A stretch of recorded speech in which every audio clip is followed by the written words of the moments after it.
Hello everyone, today I'm going to show you how to withdraw your USDT from your Phantom wallet. Now, since this isn't possible to do directly from your Phantom wallet, you're going to use something called Swissborg. Swissborg is a user-friendly platform that offers lower fees and allows seamless conversion from crypto to fiat, which is euros and dollars directly, for easy bank withdrawals. Now, to start, you have to sign up for Swissborg. This will take easily 5 minutes. Just scroll down until you see the first link in the description, or you can go ahead and go to the pinned comment right here. Click on it and then it will redirect you to this page right here.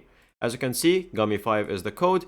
Go to your application on your mobile phone, and once you sign up, copy this code and paste it, and then you'll sign up.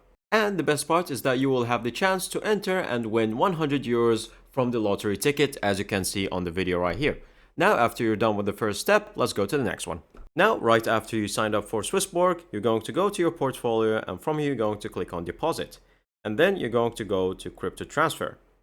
From here, you're going to search for USDT. And after that, you're going to click I understand and then copy this address. Now go back to your Phantom wallet and go to the USDT, which you already have. And then from here, click on send and then click on the address that you have copied. Click on next and then choose however much amount you would like. So let's say $1. And then you'll go and click on next. Finally, you will go back to your Swissborg app, and then from here, going to go to your portfolio. Now, the USDT hasn't arrived yet, but let's pretend that this one it is because it's the exact same process. You're going to click on exchange after you click your cryptocurrency, and then you're going to search for whatever fiat currency that you would like, such as euros or USD. After that, you click on however much amount you would like to transfer to USD.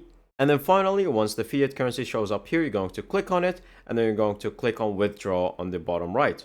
Now, we don't have any funds right here, but if you had it, it will simply ask you for your IBAN for the bank account, and then you can just click on send and transfer your money, just easy like that. Thank you guys for watching. See you next time. Bye bye.